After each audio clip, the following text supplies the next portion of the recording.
Buenas tardes. Comenzamos con nuestro programa ¿Quién tiene la voz? Por FM Ágora, la frecuencia militante. Este programa que ya llevamos, ¿cuántas temporadas, Ale? Segunda temporada.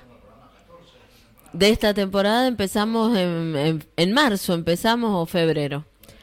Y el año pasado hicimos el año completo con ¿Quién tiene la voz? Más bien representando la voz de las trabajadoras de la educación, y después ya nos ampliamos a todo el aspecto político provincial, donde hemos intentado traer a militantas y militantes que expresaran voces divergentes, voces que no fueran las hegemónicas escuchadas en los otros medios de comunicación normalmente. Y hoy teníamos a la compañera Mónica Vélez, una gran militante de hace muchos años de la educación, celadora, trabajadora de la educación celadora, que hoy es precandidata a concejal en Guaymallén. Por eso la habíamos invitado y iba a estar acá, y bueno, le hicimos la publicidad y todo, y bueno, ha tenido una situación familiar, una pérdida de una cuñada, así es que está con todos los trámites y la tristeza, y no ha podido venir hoy. Y tampoco podíamos hablar por teléfono con ella, así es que la comprometimos a que otro día venga a visitarnos acá a la radio. Le mandamos un abrazo grande a Mónica para que pase esta situación, y la acompañamos, este momento, y la acompañamos. Muy bien, hoy lo que primero íbamos a hablar en este primer bloque es algo fundamental que ha pasado esta semana y que no podíamos dejar pasar si este programa es de trabajadoras de la educación sindicalizadas, y es el 23 de mayo. A 31 años de lo que fue la Marcha Blanca, se conmemora todos los 23 de mayo el Día de los Trabajadores, las trabajadoras de la educación. Para nosotros esto es fundamental, no dejarlo pasar, porque quizás sí, el gobierno este año lo dejó pasar totalmente como si nada, cuando en otros momentos hemos intentado que este día se pueda conmemorar en las escuelas, en el sindicato, en los espacios de trabajadores, porque no es menor reconocernos. Fue una lucha y una discusión y una batalla ganada culturalmente el podernos llamar trabajadores de la educación, trabajadoras de la educación, reconocernos parte de una clase, de la clase trabajadora. Costaba mucho y tiene un sentido muy importante, porque a veces quieren que nos sintamos profesionales de la educación, y el ser trabajadores y trabajadoras no quita la capacitación y la idoneidad para nuestra tarea que supone el profesionalismo. Nosotros tenemos el profesionalismo, la idoneidad y la capacidad de una carrera de nivel superior que nos habilita para el profesorado en los distintos niveles, en las distintas modalidades, en las distintas disciplinas del conocimiento, pero no somos dueños de la producción. Nosotros lo que estamos poniendo en el ámbito de trabajo es nuestro tiempo, nuestro conocimiento, nuestro cuerpo, lo que podemos poner, que es nuestra fuerza de trabajo, y en este caso un servicio a nivel cultural que damos en educación. En este sentido, nosotros nos consideramos parte de la clase trabajadora porque ejercemos una tarea social y cultural fundamental, pero no nos apropiamos de la producción. Entonces, somos parte de una clase. Desde ese lugar hablamos de clase trabajadora, porque hay otros análisis u otras clasificaciones de clases sociales. Entonces está quien te dice cuál es la clase baja, la clase media, la clase alta, y lo compara con el poder adquisitivo. nosotros no hablamos ahí de clase trabajadora. Por ahí alguien se siente ofendido cuando nos reconocemos clase trabajadora porque interpreta que por ahí queremos ser siempre pobres o queremos ser clase baja. No, no está por ahí nuestro análisis. No va en cuanto al poder adquisitivo. Nosotros entendemos que los trabajadores, las trabajadoras de la clase trabajadora tienen que ganar dignamente, tienen que ganar decentemente para poder vivir, para poder sostener una familia, para poder tener educación, salud, seguridad, vivienda, todas estas cosas que son derechos que tenemos todos y todas. Un trabajo lo debe otorgar para que se pueda vivir con dignidad y se pueda acceder también a horas de ocio, al descanso anual, al descanso semanal. Creemos los trabajadores y trabajadoras que nos merecemos unas lindas vacaciones, eso que por ahí en estos últimos años nos han dicho que no nos lo merecíamos, que lo teníamos y nos habían engañado, porque habíamos empezado a viajar y a tomar nuestras vacaciones en las playas, porque habíamos podido ahorrar y comprarnos un 0 kilómetro, porque habíamos podido acceder a celulares de mayor memoria, mayor calidad de fotos, mayor rapidez, ese tipo de cosas que por ahí uno va considerando cuando tiene posibilidad de solucionar las condiciones concretas de vida. Entonces empieza a proyectar y a financiarse vacaciones, a financiarse algún otro bien un poco más caro. Bueno, eso que hoy no podemos hacer. Hoy estamos en nivel reserva, tratando de mantenernos con la cabeza arriba del agua solamente e intentando que nuestro salario lleguemos a fin de mes.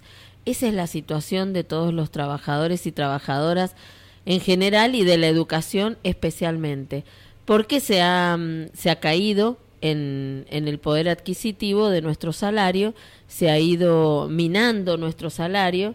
Y hoy, con una paritaria firmada, no podemos decir que estemos mejor que cuando el año pasado estuvimos con un decreto o el anteaño con un decreto, porque es una paritaria que solamente no recupera el salario perdido, sí solamente tiene algo positivo que tiene que ver con la cláusula gatillo mes a mes a la par de la inflación. Bueno, yo les cuento que hace 31 años, en este día que se instauró como el de los trabajadores de la educación, lo que pasó históricamente en la Argentina, que fue fundamental, es que en la CETERA estaba Garcetti, Marcos Garcetti, el nuestro, el de Mendoza, era el secretario general de CETERA, y convocó a un paro por tiempo indeterminado en 1988. Tuvo un altísimo acatamiento en todo el país y el 18 de mayo, desde el norte, el sur, el oeste y el este del país, partió una marcha que convergió el 23 de mayo en la capital federal con 3 reivindicaciones centrales. ¿Qué es lo que pedíamos los trabajadores de la educación en ese momento? Salario unificado en todo el país, a igual trabajo, igual remuneración, porque teníamos el NOA, el NEA, que tenían sueldos muy distintos a lo que era la zona patagónica. Teníamos Mendoza y el centro del país con otro salario, y Ciudad de Buenos Aires y la provincia de Buenos Aires con otros salarios. Además, se pedía paritaria nacional docente. Los docentes querían discutir salarios y condiciones de trabajo, al igual que los demás trabajadores, en mesas de paridad, en estas mesas paritarias. Y el tercer pedido era ley de financiamiento educativo y ley nacional de educación. Fíjense las 3 cosas que estoy diciendo. Hubo un momento en el año del 2005 al 2015 que nosotros fuimos logrando muchas de estas cosas. Logramos el salario unificado con paritarias nacionales que establecían un piso. Esa plata que no disponía la provincia, la disponía el a nivel nacional, el Ministerio de Educación Nacional, que no tiene escuelas, entonces ese no ponía fondos en educación, y en ese momento el incentivo docente comenzó a ser el aporte que la nación daba a todos los sueldos provinciales para que siempre se llegara a ese piso. Del piso se partían las paritarias provinciales para garantizar el pago unificado en todo el país. Nadie cobraba menos de lo que se acordaba en paritarias nacionales. Con el aporte nacional esto se lograba. También fuimos haciendo igual trabajo, igual remuneración en cuanto a los niveles. Teníamos un sueldo en nivel primario, otro sueldo en educación superior, otro sueldo en educación secundaria, que se habían ido distanciando unos de otros por la falta de una paritaria donde se hablara de todos los niveles y modalidades en igual forma. Y entonces uno se encontraba con sistemas muy distintos salariales en los niveles educativos. Eso también lo logramos, se unificó en varias provincias del país, pero lo importante es que en todos los niveles, modalidades y en todas las provincias se unificó el piso a través de la paritaria nacional, que hoy ha desaparecido por Macri, que la sacó desde el año pasado. Hace 2 años que no tenemos paritaria nacional, Cetera no parita a nivel nacional. Lo otro que se estaba pidiendo, la ley de financiamiento educativo, se escribió y salió con la fuerza de toda la movilización nacional. Salió una ley de financiamiento educativo que establecía el 6% de inversión nacional del PBI para educación. Esto se llegó a cumplir solamente en la época de Néstor y Cristina. Se llegó al 6%, hasta el 2015 estuvimos en el 6% y más. Íbamos creciendo ese 6%. Y bueno, y ahora hemos vuelto al 3% raspando a nivel nacional.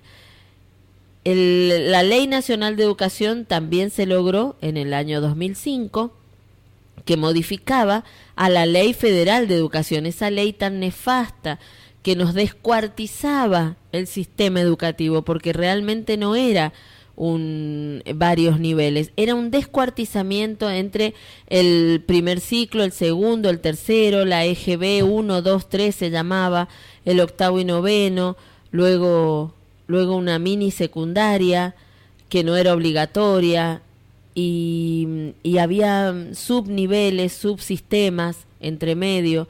Realmente no había unificado la currícula a nivel nacional, entonces partir de una escuela hacia otra escuela de otra provincia, te podías encontrar que no tenías los mismos contenidos.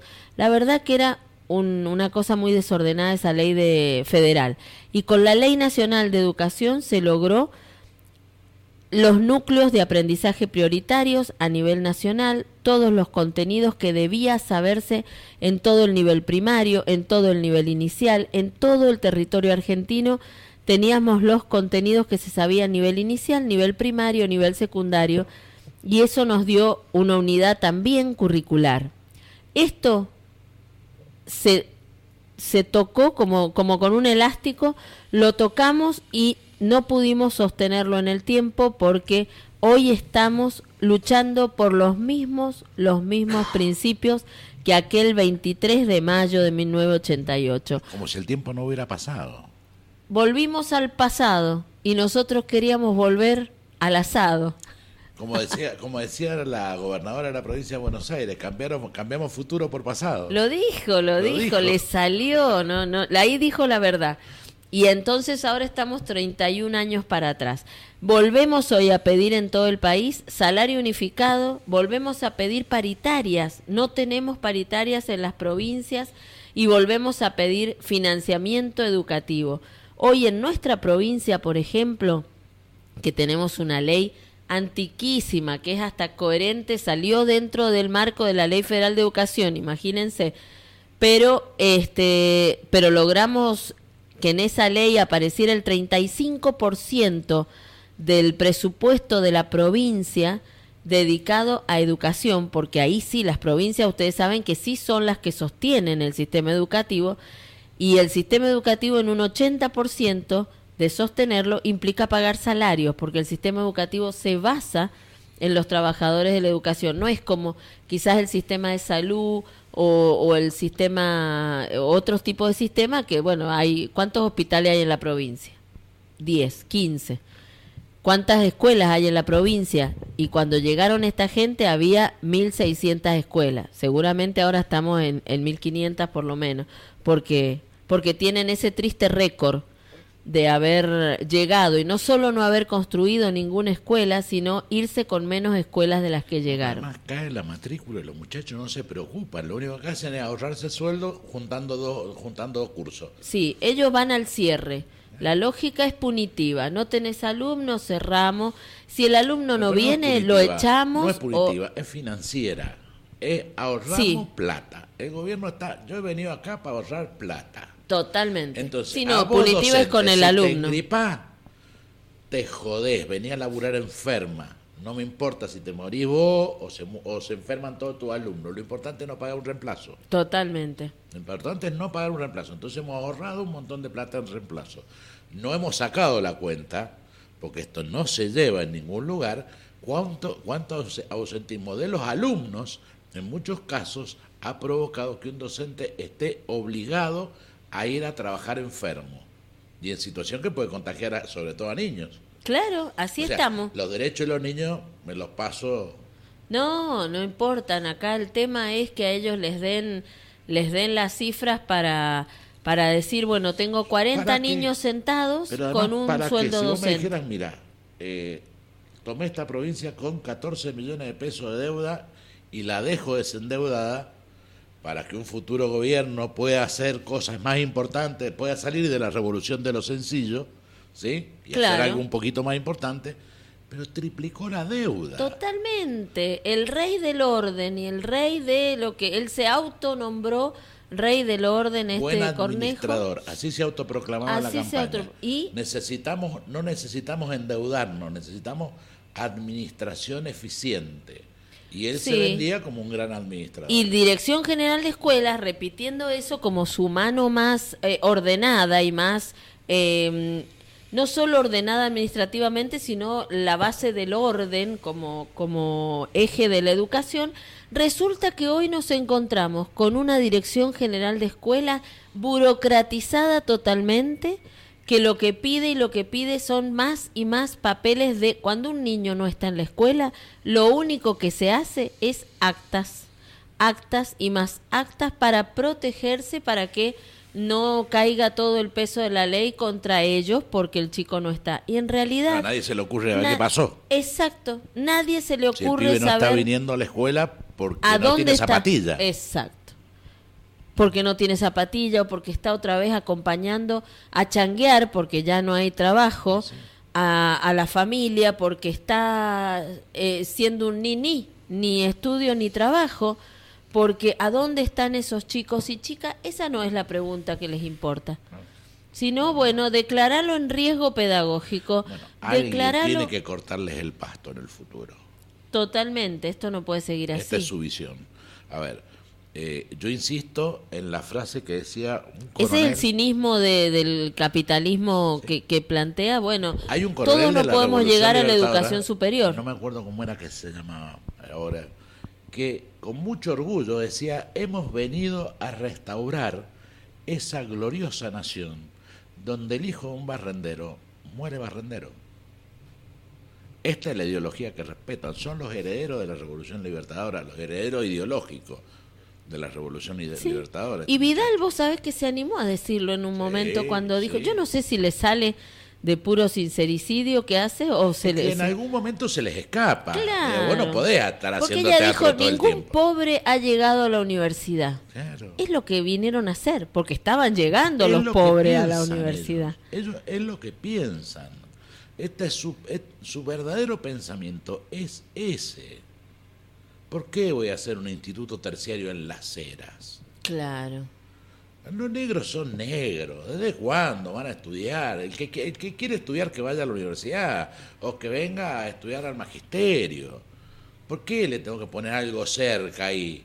con guardería, para que las con minas horarios casadas, para los para trabajadores. que las minas casadas tengan donde dejar los pendejos. A ver, te pusiste a tener crío, anda a laburar, lavar platos, qué joder. Eso es el pensamiento de ellos. Vos sabés que justamente hoy está la colación, es el acto de entrega de banderas, no sé si se llama colación, del Instituto de las Heras, y yo estoy con unas horitas en el cuarto año, y me decían los estudiantes y las estudiantes que los abanderados de 6, 4 son del turno noche.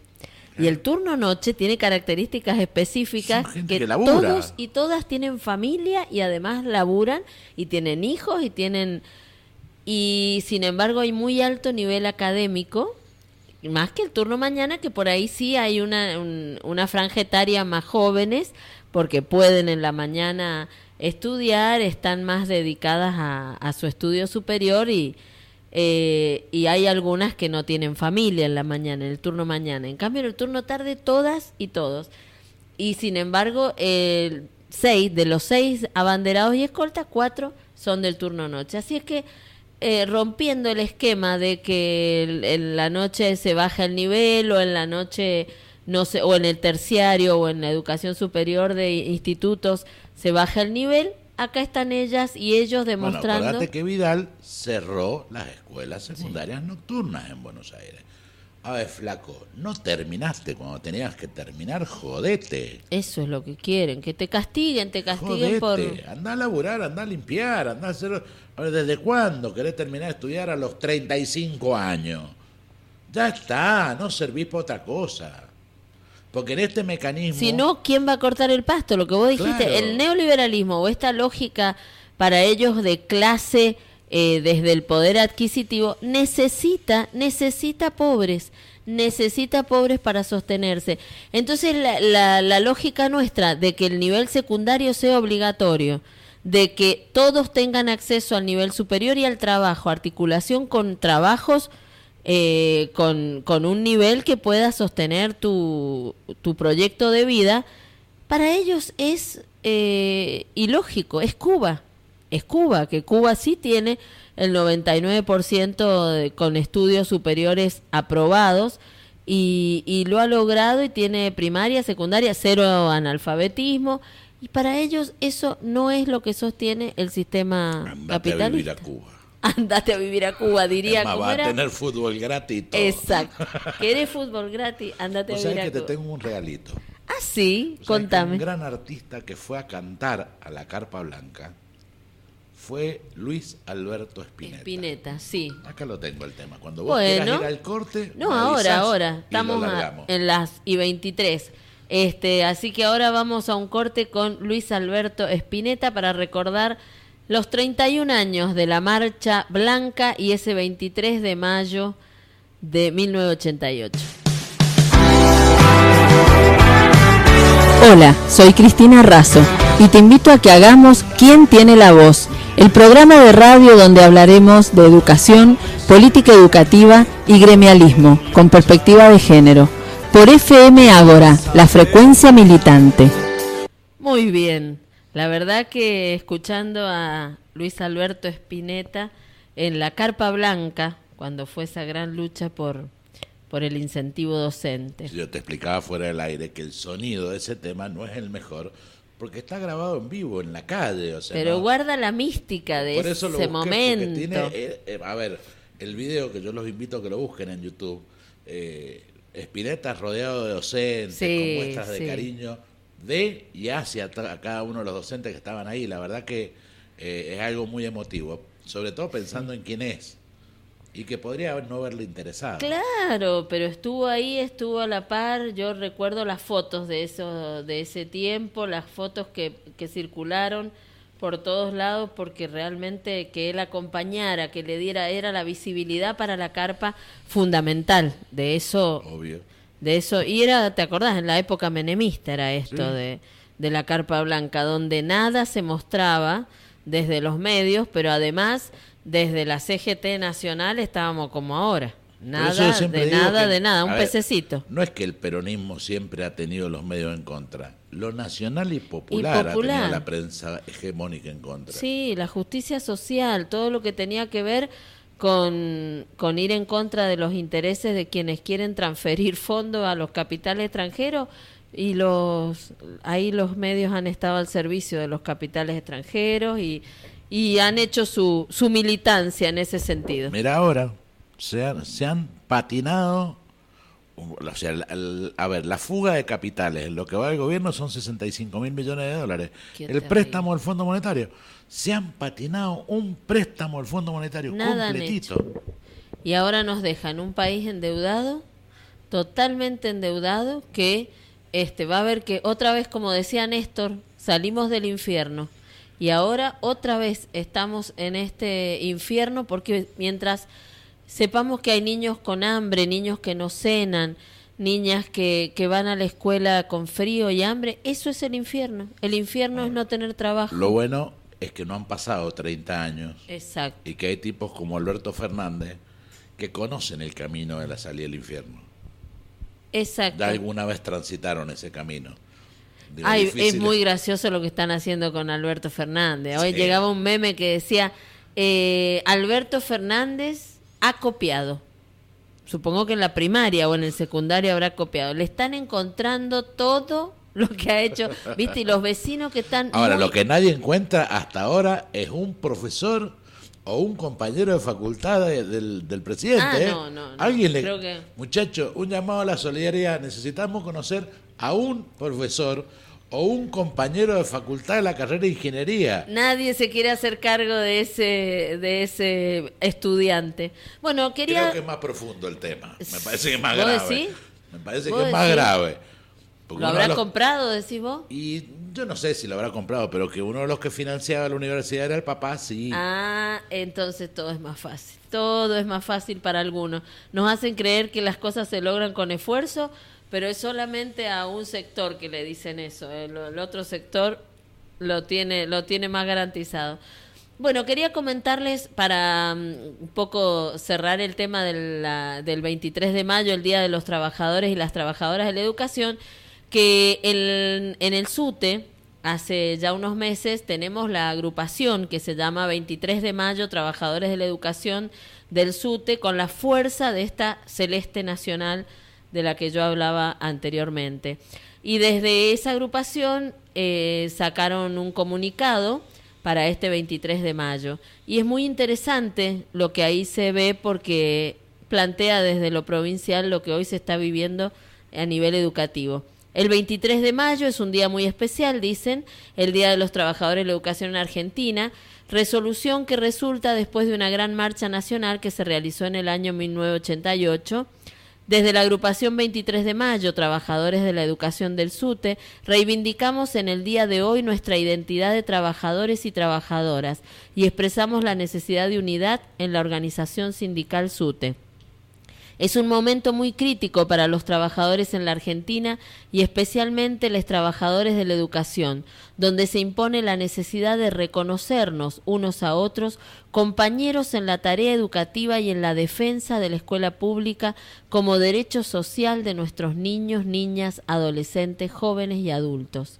Por eso es importante sentirnos orgullosos de nuestra condición de trabajadores y trabajadoras, que nos une y fortalece como conjunto para sostenernos ante los embates de una administración educativa provincial que junto al gobierno de Mendoza descalifica la tarea educativa, despreciando su salario, extorsionando a través del ítem aula con dinero a quien necesita cuidar su salud y desconoce el sacrificio y entrega que implica llegar a escuelas lejanas, a escuelas de realidades complejas, a escuelas superpobladas, etcétera, siempre con una propuesta de educación inclusiva, de respeto y calidad, a pesar de no ser reconocido por el ítem zona, que el gobierno escolar ha minimizado, modificándolo unilateralmente, desvalorizando las condiciones de tantos trabajadores de la educación que hacen esfuerzos y kilómetros para llegar siempre a su lugar de trabajo. Por eso, desde esta agrupación, estaremos junto a cada trabajador de la educación y trabajadora de la educación, acompañando y abogando por la defensa de la educación pública, la valorización de nuestra tarea en las escuelas y unidades pedagógicas y la mejora de la vida para todos y todas. Bregamos para que vivamos el orgullo y la dignidad de ser trabajadores y trabajadoras de la educación. Agrupación 23 de mayo, trabajadores y trabajadoras de la educación con la fuerza de la Celeste Nacional. Muy bien. Ahora me interesa que podamos hablar de un tema que esta semana ha sido para nosotros realmente un escándalo. Un escándalo porque cuando hablamos de que hay represión en esta Argentina, que no cierra el ajuste sin represión, que hay gatillo fácil, que hay violencia institucional, parece que uno exagerara, parece que ya están hablando desde los derechos humanos. Realmente la política de fortalecer las fuerzas de seguridad sin poner un límite en cuanto a la protección de nuestros niños y niñas, a la protección de los derechos de manifestarse o de movilizarse, nos trae estas consecuencias que hemos vivido terriblemente esta semana. El caso de la masacre de San Miguel del Monte en la provincia de Buenos Aires. Ya han sido detenidos 7 policías por la muerte de estos chicos, 3 chicos y un joven de 22 años y 3 menores de edad de 13 y 14 años. 7 oficiales de la policía bonaerense fueron detenidos por la masacre de San Miguel del Monte. La verdad que yo lo que quiero dejar bien claro es que acá empezar a hablar de la fama de la policía bonaerense o de que la culpa la tiene toda la policía bonaerense, me parece que es escaparle al vizcachazo. Acá hay una política de seguridad que Patricia Bullrich tiene que hacerse cargo. Y a veces cuando nosotros decimos que es un peligro cebar a las fuerzas de seguridad, dándoles premios después de que matan por la espalda a un niño, como fue con Chocobar, que recién ahora la justicia ha dicho claramente que no corresponde. El asesinato de Nahuel también en Chubut, fue el de Nahuel, en la Patagonia.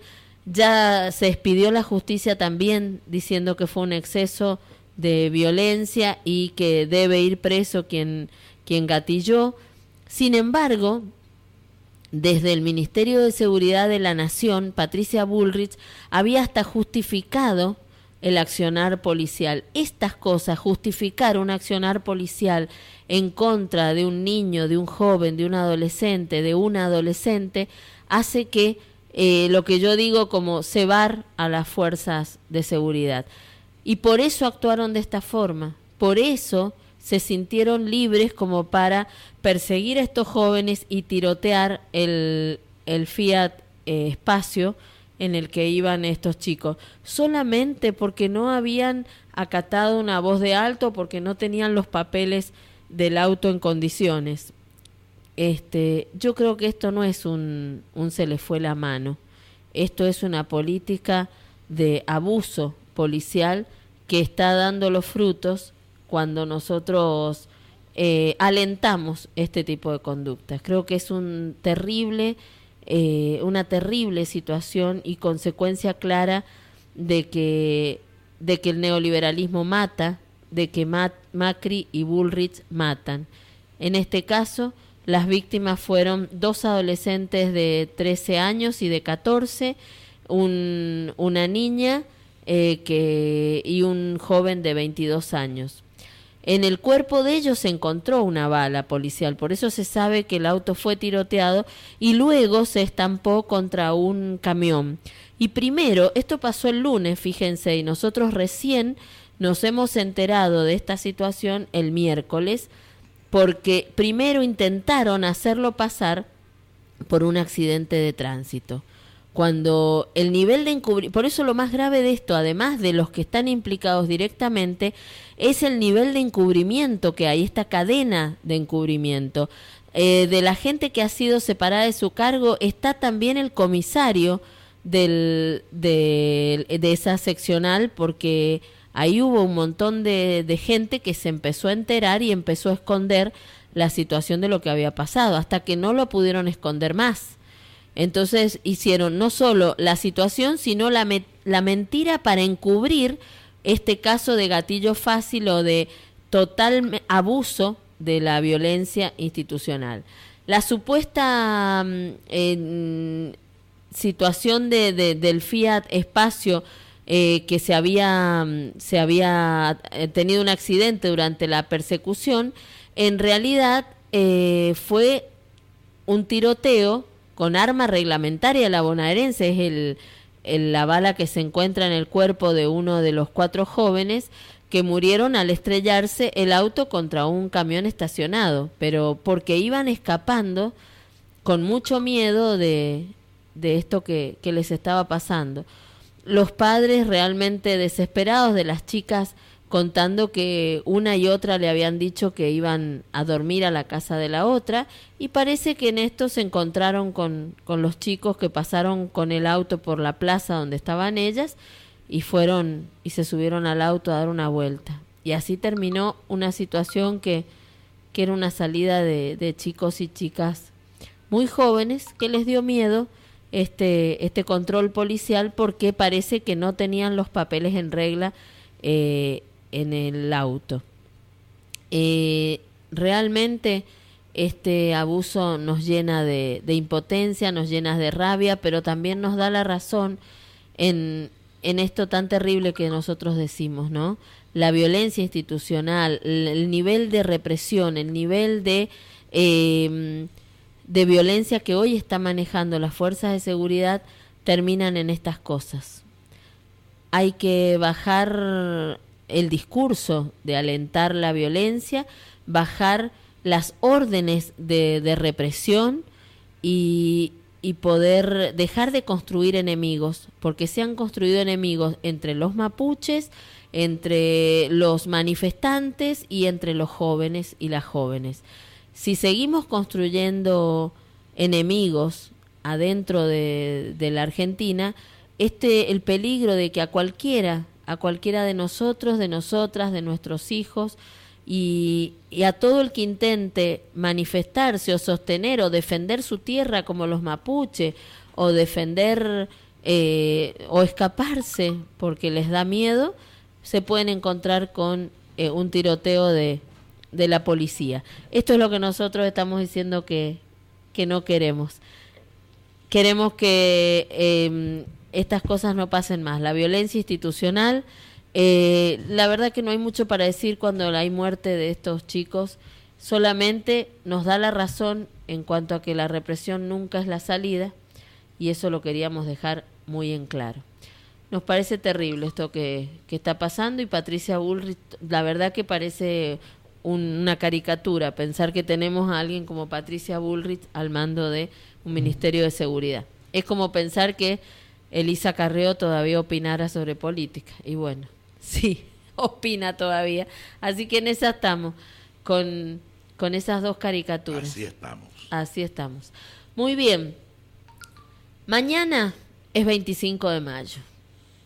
Usted sabe que para nosotros el 25 de mayo es doblemente importante.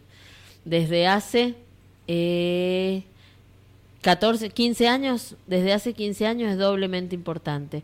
Nos recordaba ese 25 de mayo de 1810, que hoy nos sigue recordando, esa revolución contra el saqueo y el contrabando y el... Yo en esto yo me permito, yo sé que sí, vos sos docente, sí, pero yo me permito tener una visión crítica. Yo nunca festejo el 25 de mayo, siempre festejo el 9 de julio. ¿Por qué? Porque la verdad es que el 25 de mayo era una discusión entre fieles a la corona española por sí, la caja de la aduana. Sí, porque había mucho contrabando ahí, querían poder comerciar con... Era el manejo de la aduana, lo que estaban discutiendo era manejar la aduana, era quién sí, se quedaba con el manejo de la aduana, si la guita se la mandábamos a España o nos permitían administrarla a nosotros.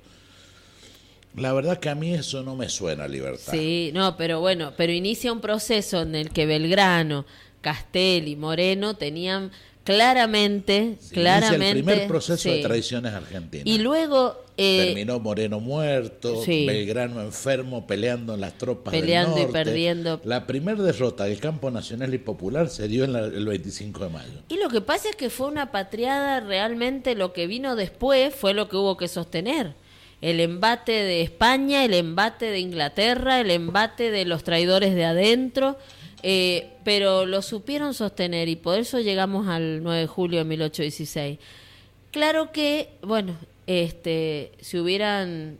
No, yo tengo en la interna no ganaron los de que me enseñó sí. historia con Pepe Rosa, ¿viste? Entonces hay cosas que las discuto fuerte. Claro, pero para mí el 25 de mayo no hay nada que festejar, muchachos. Pero inicia el proceso. Sí, inicia. Con lo que se podía. Esto que acabo de decir. La primera derrota del campo nacional, de lo que después se convirtió en el campo nacional y popular, porque tampoco se discutía sobre la creación de una nación. No había un puñadito es que no de estaba locos ni en la sueltos que andaban cabeza. diciendo estas pavadas de independizarse de España. Sí, eran un puñadito. Los demás eran fieles a la corona española, que dijeron, pará, ahora lo han metido preso al rey, tienen uno que es francés, que es el hermano, que le vamos a mandar la guita a la aduana a él, dejémonosla nosotros y veamos en qué lo usamos.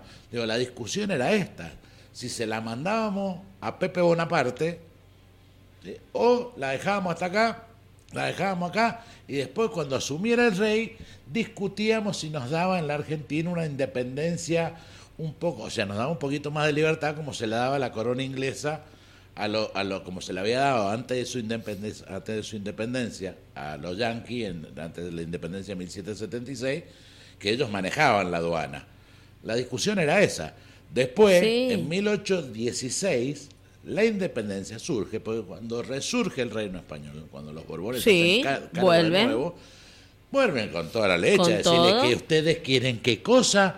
No, acá yo soy el rey, ustedes no existen.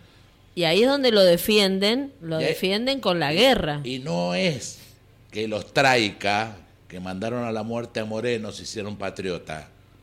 Venían por ellos también. Claro. Por eso tuvieron después fue toda la lucha interna y todo. Sí, yo en eso... ¿En qué no acuerdo, Alejandro? Me parece muy trosco también pensar que tendría que haber sido la revolución mejor de la que fue. Fue la que se pudo en ese momento y fue... Lo bueno es que empezó a surgir. Por ahí sí, no fue todo lo que hubiéramos querido. Y sí, es como la paridad femenina. Ahora resulta que llegamos al 50% y cuando se presenta un partido con el 60% de mujeres, lo rechazan porque hay más mujeres de las que dicen, no, el 50% no era un piso, pero bueno, fue el cupo al que llegamos. Y entonces, ¿qué nos decían compañeras de la izquierda? Decían, no queremos esa ley porque queremos una que diga que queremos el 100%, queremos... Es la que se puede llegar hoy, al 50%, y sí, hay mucho para criticarle.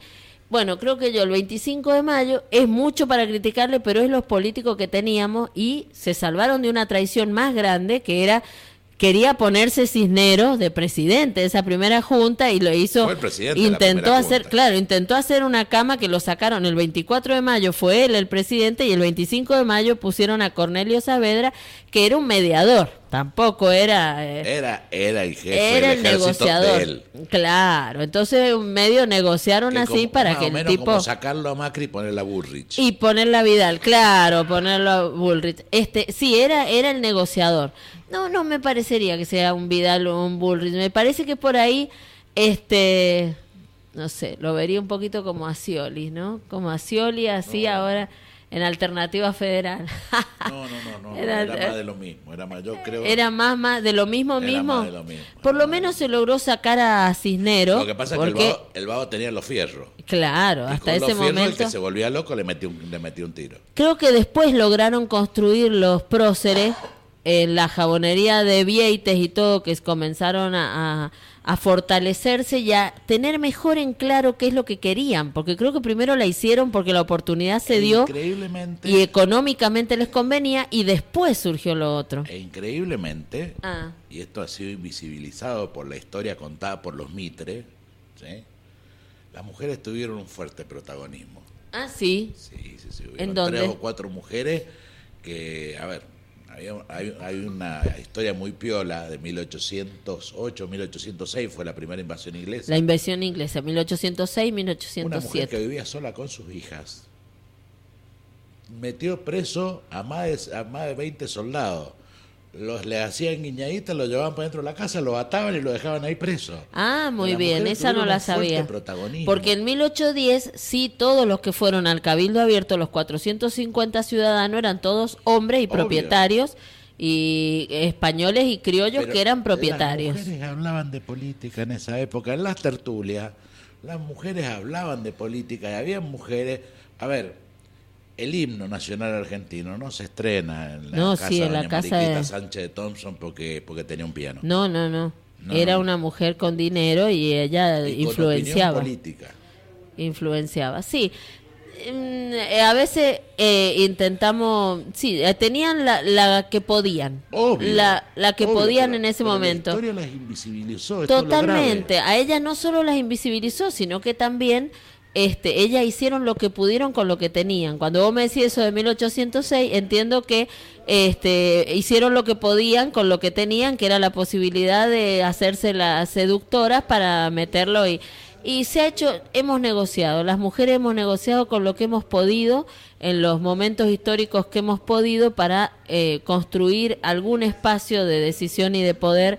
Hicieron lo que pudieron y las demás no las podemos mostrar como alegremente vendiendo empanadas o mazamorra cuando había un nivel de explotación, de Había resistencia. Claro, y había Los negritos eran resistencia. esclavos. Y había resistencia, no era esclavo contento como quiere Mauricio Macri, que nosotros pongamos el hombro con alegría. No era, entonces tampoco era el negro que estaba esclavizado, el sambo, el indio que Recién estaba... en 1812 se dictó la libertad La libertad de vientre. vientre, así que eran los futuros, 1813, en la asamblea del año 13. La asamblea del año 13, perdón. Este tipo de cosas nosotros lo mostramos a veces armónicamente en la escuela como que una sociedad que está contenta con su nivel de explotación, el negro con su nivel de invisibilización, las mujeres entregando sus joyas más adelante o yendo con el paraguas ahí.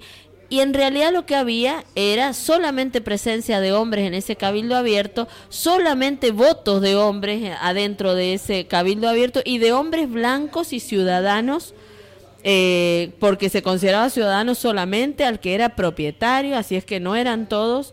El blanco pobre tampoco era ciudadano.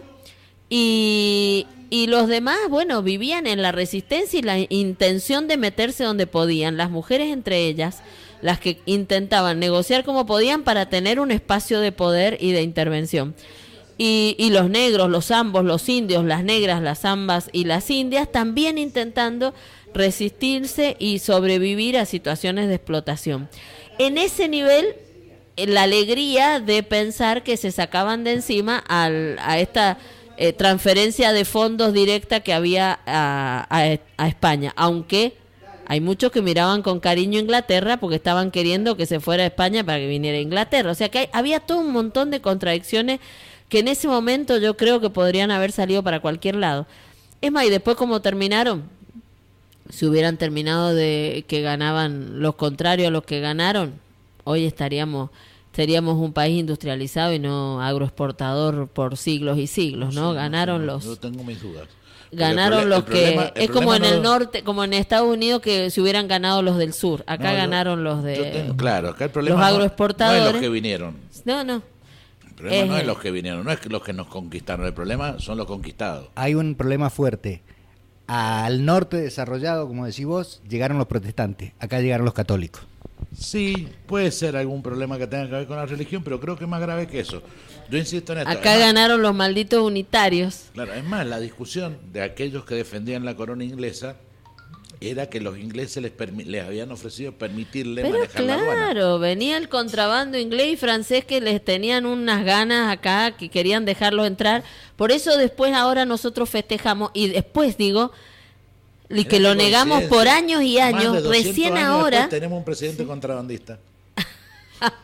Contrabandista y que les transfiere todos los fondos y que les regala hasta Casi el mar. como que no cambió nada. El mar de las Islas Malvinas. Qué terrible, ¿no? Casi que esté regalando no cambió territorio. Nada. Digo, Sí. esto está como entonces. Para él le sobra territorio. ¿Sabés lo que te quería marcar solamente? El tema de la importancia que Cristina Fernández de Kirchner establece ese 20 de noviembre que teníamos negado cuando Juan Manuel Martínez de Rosas defiende en el Río de la Plata de las fuerzas francesas e inglesas que venían por el río Paraná para contrabandear, y él defiende la soberanía argentina. Creo que del 25 de mayo lo que más nos interesa es la soberanía, la patria liberada y soberana, que se mande sola, que nos mandemos desde acá adentro y no que nos mande y nos monitoree el exterior. Hoy se llamaría Fondo Monetario Internacional. Recuperar la soberanía, ese sería el mensaje que yo creo es más importante el 25 de mayo. Y por eso lo uno directamente con este momento maravilloso en el que Néstor Kirchner hace en el año 2003, ¿hace cuánto? ¿15 años? Claro, 15 años. 15 años, 16 años se van a cumplir mañana. Soy seño de Ciencia Social y Lengua, tengo matemática más negada. 16 años que Néstor Kirchner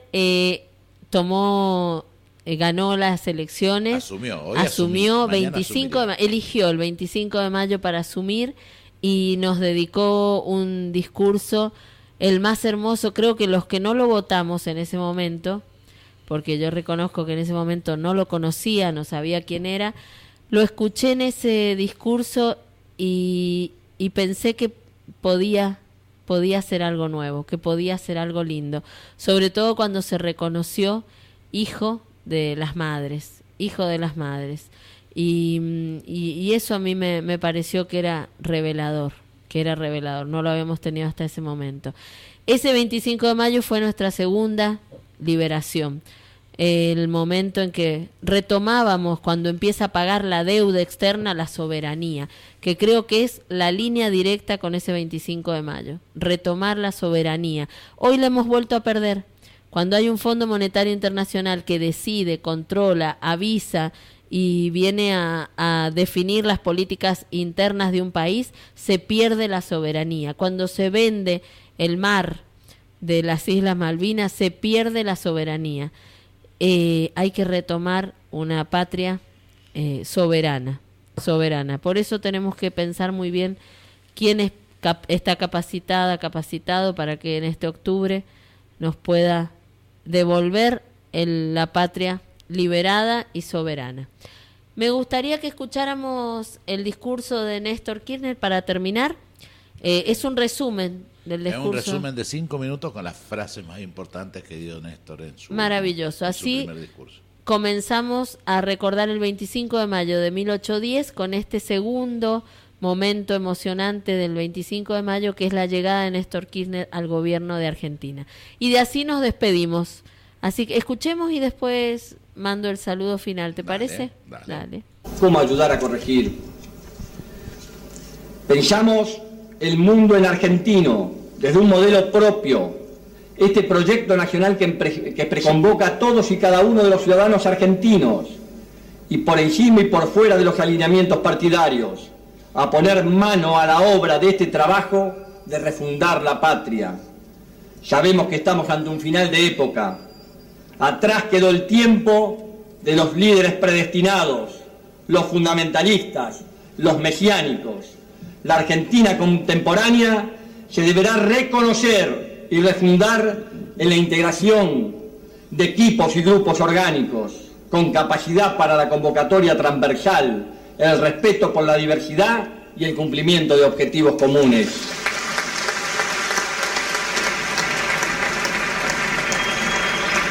Tenemos testimonio de gestión y resultados.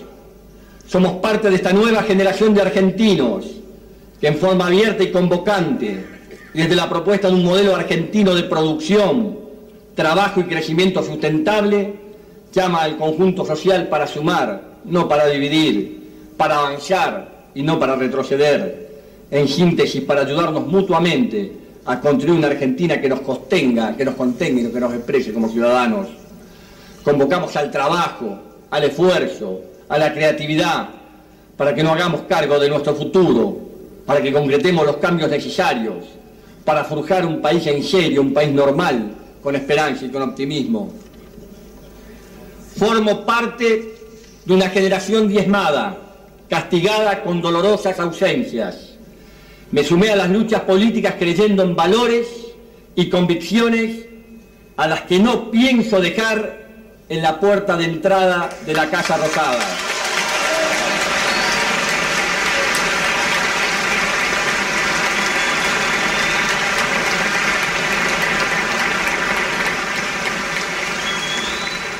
No creo en el axioma de que cuando se gobierna se cambia convicción por pragmatismo.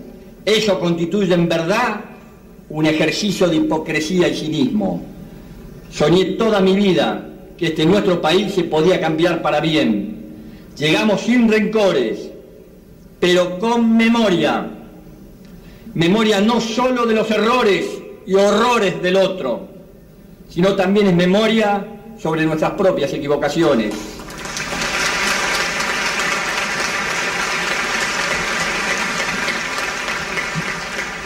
Memoria sin rencor, que es aprendizaje político, balance histórico y desafío actual de gestión. Con la ayuda de Dios, seguramente se podrá iniciar un nuevo tiempo que nos encuentre codo a codo en la lucha por lograr el progreso y la inclusión social, poniéndole una bisagra a la historia. Con mis verdades relativas, en las que creo profundamente, pero que sí se deben integrar con las de ustedes para producir frutos genuinos, espero la ayuda de vuestro aporte. No he pedido ni solicitaré cheques en blanco. Vengo en cambio a proponerles un sueño: reconstruir nuestra propia identidad como pueblo y como nación. Vengo a proponerles un sueño, que es la construcción de la verdad y la justicia. Vengo a proponerles un sueño, que es el de volver a tener una Argentina con todos y para todos. Les vengo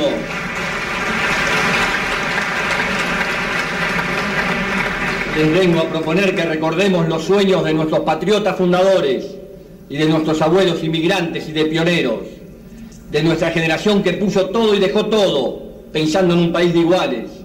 Pero yo sé y estoy convencido que en esta simbiosis histórica vamos a encontrar el país que nos merecemos los argentinos. Vengo a proponerles un sueño. Quiero una Argentina unida, quiero una Argentina normal, quiero que seamos un país serio, pero además quiero un país más justo. Anhelo que por estos caminos se levante a la faz de la tierra una nueva y gloriosa nación, la nuestra. Muchas gracias. ¡Viva la patria! Creo que esta es la mejor forma de que nos despidamos y comencemos a vivir este 25 de mayo que nos espera mañana. Viva la patria, nos dice Néstor, y la patria donde entremos todos y todas, esta patria más justa y soberana. Y que pasen todos un excelente 25 de mayo. Nos vemos la semana que viene, nos escuchamos la semana que viene en el programa ¿Quién tiene la voz? Por FM Ágora, la frecuencia militante. Chau.